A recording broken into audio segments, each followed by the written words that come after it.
Kanye West, he would be facing trafficking charges if it was anywhere else. Gene Deal has now dropped some of the most shocking claims yet about 5 famous celebrities who he says were closely connected to Diddy behind the scenes. Some of the biggest names he mentioned were Kanye West, Jay-Z, and Usher. These accusations are so serious that many fans are now asking why 50 Cent completely left them out of his documentary. Gene says this was not random. He believes these names were removed on purpose. We are now going to go through each celebrity and what Gene says their connection to Diddy really was. The first person he talked about in his recent interview was Usher. Gene said that Usher had admitted he was exposed to things when he was young that no child should ever have to experience. Just that alone, Gene says, tells you a lot. A lot of celebrities that saw it.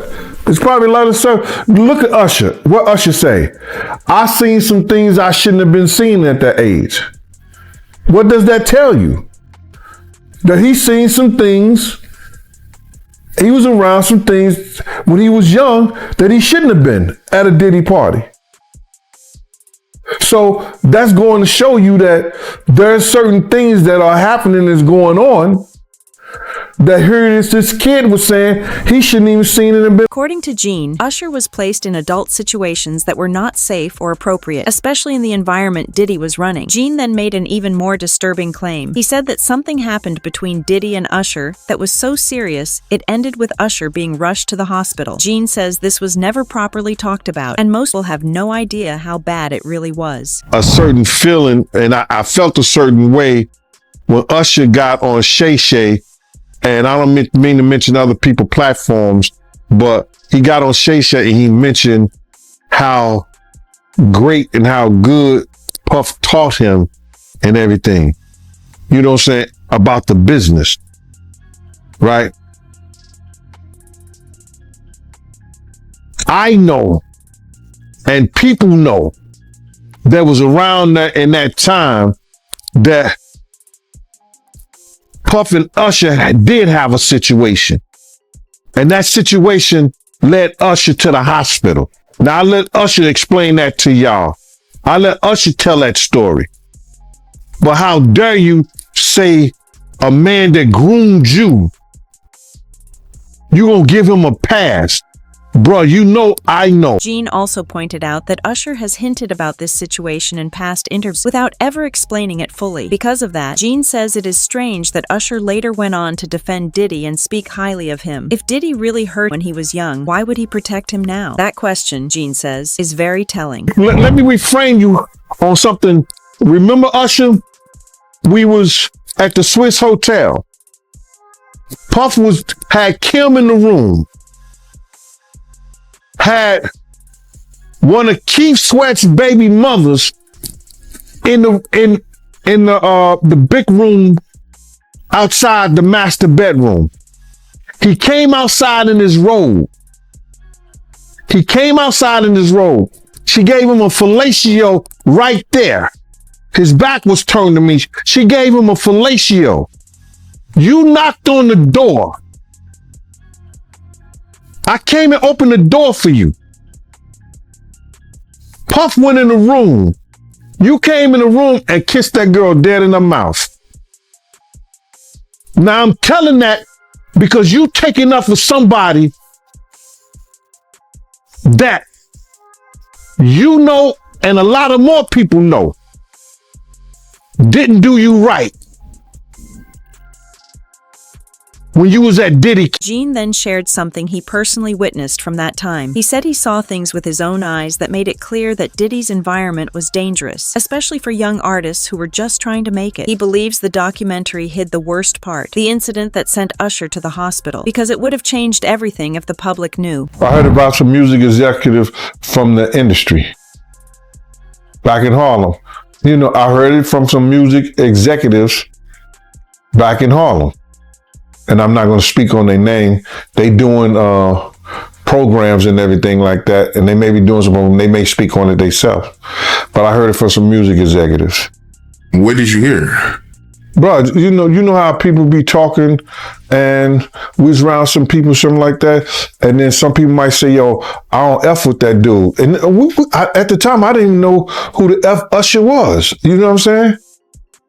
it was one of those type of situations. And when probably say, yo, man, I don't F with them niggas. Man, I'm getting out that industry and everything like that. You know, Puff sent this little kid to the hospital. How he sent him to the hospital? Man, nigga was bleeding from the butt. And that's what was said. So I didn't even have a name for the kid at the time. Then you heard, and that's what happened. Gene says many people in the industry knew bad things were happening, but stayed quiet because staying silent meant staying rich. He then spoke about Jamie Foxx. Gene said he met Jamie once on a tour bus. It was friendly, nothing special. But later he learned that Jamie and Diddy were allegedly involved. Very dark behavior involved women. Some friendship stuff, and it was a tour bus, and Puff was in the back, and there was a lot of girls in the front, and Jamie was just real touchy-feely, but Puff didn't come out the back. I don't know if Puff came out the back of the tour bus. You understand? And Jamie went back there for a minute or so, then he just came out, and he was all touchy-feely with the girls, and I'm looking at this dude like, wow, this dude kind of like touchy-feely with these girls, and he don't even know them. They know him because he's Jamie Foxx, but he didn't know them. So I don't really know their real relationship or how close they was. I didn't meet Jamie Foxx and really have a conversation with him until I was. What makes this worse is that Jamie Foxx has openly talked about partying with Diddy and joining in his so-called freak-offs. He even joked about teaching Diddy how to party cheap. There is also that strange moment Jamie asked, why would the FBI be with Puffy? Looking back, people now wonder if Diddy was somehow connected to the FBI. Let us know what you think. The next name Gene revealed was J. Rule. Gene says their story started in Atlanta when he and Diddy walked into a very unusual store together. First time I ever went to an exotic bookstore, with Puff, I didn't know he even did that. But we was in Atlanta. So when we went to the door, they gave him a brown paper bag. So I guess this is a place that he was used to and people knew him there. So when they gave him a brown paper bag, Puff was just going around the store, just picking items off the shelves and stuff like that, putting them in the brown paper bag. So then, I was behind him and no Diddy, but I was about 3 feet behind him, you know what I'm saying, as he was putting stuff and putting it in his bag and stuff like that. So there's one particular place that he was put up there, he had to reach up kind of high and get it. So he just started pulling things out, and he was pulling a lot of them off there. So I was like so I looked up and the thing said butt plugs. When he walking down the things, I said, hey, yo, just to mess with him. I said, hey, yo, what are you getting these for? And he said, can I do my shopping by myself? I said, yes, you can. And I waited up at the register for him, because they had the big counter up there. So when he came to the counter, I said, yo, I'm finna see what this motherfucker this mofo is putting in his bag. Cause I know he gonna have to take everything and put it on the counter so the dude could count it, right? My man, when he came there, he gave the dude a wad of hundreds like this. You know what I'm saying? He gave him a wad of 100 and just put it up there. The dude ain't even, you know what I'm saying? He ain't even want to know what was in there. Diddy acted extremely comfortable there, which surprised Gene. After that, they all got on a private jet heading to North Carolina, and Ja Rule was with them. During the flight, Gene says Diddy kept pressuring Ja Rule to go after Jay-Z and his music. And he was talking bad and talking crazy about Jay-Z, and how Ja was talking about if it wasn't for him, that Jay wouldn't be the artist he was. He got him started. He wrote certain things and stuff like that to put him out there. Cause, back in the day, nobody was even effing with Jay like that. So, but Puff was he was adamant about Ja going at Jay. Diddy trying to start drama between them? When they arrived, they were in a big hotel suite. People were eating and hanging out. Then Diddy, J. Rule, and some women went into a private room. Before they went in, Diddy told Gene one thing: do not let anyone enter. From they went to the room. I don't know what they were doing in there. I didn't give a shit. But Puff told me, Gene, do not let nobody come in this room. Don't let nobody come in this room. So, hour or so went by, whatever like that. Time went by. The doorbell rang. And it was this dude at the door saying that he was Ja's cousin. And I was like, he said, I'm here for Ja Rule. I said, who you? He said, I'm his cousin and everything like that. I said, but he busy right now. I'm telling the dude that he's busy. You know, the dude is talking about, but I want to talk to him. I said, bro, they don't want to be bothered. You know, I'm trying to, tell this kid, they don't want to be bothered, bro. You know what I'm saying? He said, but that's my cousin. You know what I'm saying? I said, well, listen here, bro. They're in a room. They don't want to be bothered. And you could see that there's only one room going back that way when you come to the room. You can see there's only one room. So then it's a piano, it's a couch, it's a room right there. And he talking about he was going through the room. I said, bro, Jesus Christ had to come down here and take the breath out of my body before you go in that room. You understand? Next thing you know, I grabbed him and we started. It wasn't no wrestling thing like that because he couldn't handle it at the time. He confronted all his friends because he didn't hit me up on Instagram. He could tell his friends all he want to, but that if Puff and Jai tell you the story, that nigga was upside the piano. You understand? So now, Jai and Puff run out. They butt the naked, bruh, and they was grabbing towels. You understand? They was grabbing towels. And then Puff was like, Gene, what's going on? Jai was like, he said, that's my cousin. I was like, bruh, he tried to get in the room and I wasn't letting him get in the room, bruh. And then Puff looked at Jai like this, what that looked like, he said.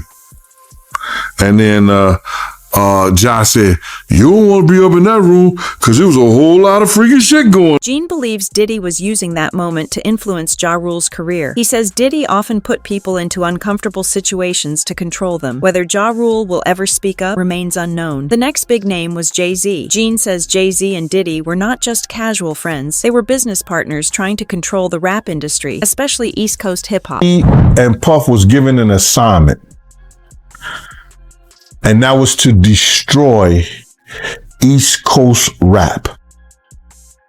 And what I mean by that, and I know people going to be like, Gene is out of his mind and everything like that.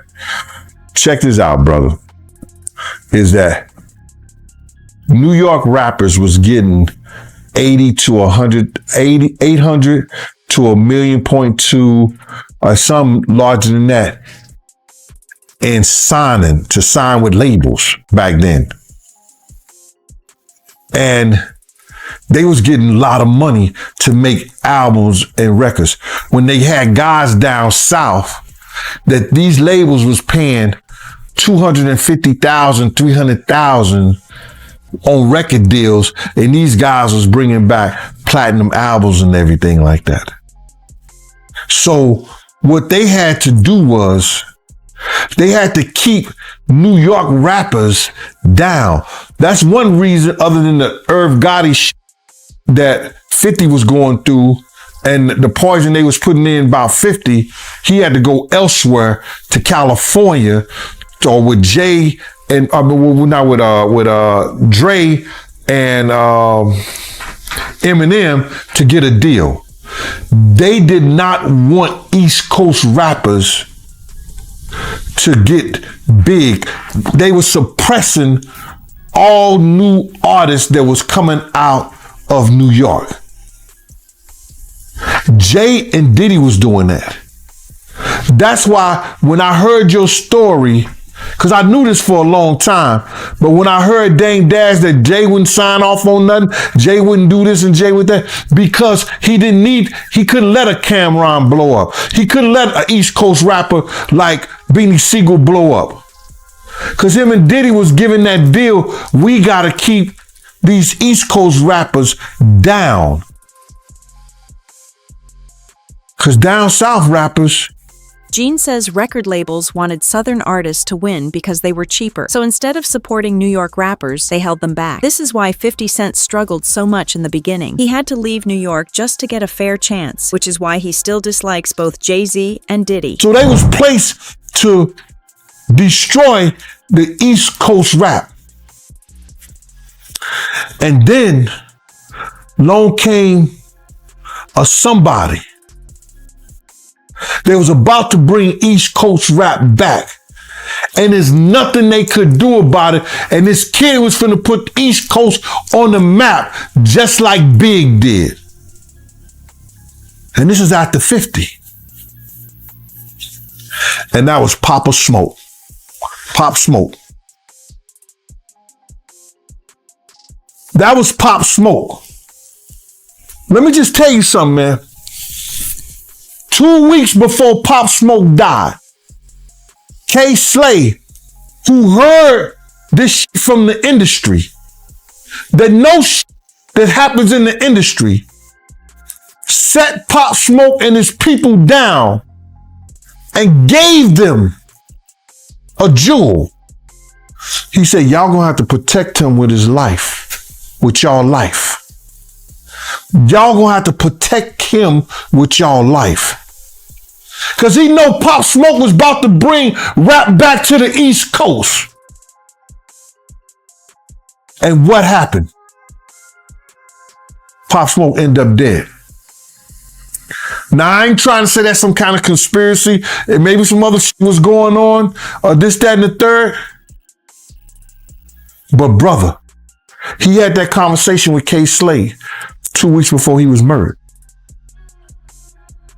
They didn't want rap to be back on the East Coast. Gene says every time East Coast rap tried to rise again, something stopped it. He believes Jay-Z and Diddy were part of that pattern. Even though Jay-Z's lawyer said they were not close, Gene says their public moments show otherwise. Close enough that they wasn't playing basketball, they wasn't playing baseball, they wasn't playing football, and they wasn't playing hockey or soccer for Diddy to come on stage, pat him on his ass, and then make the statement to people in the world that can't nobody call me Sean but Jay-Z.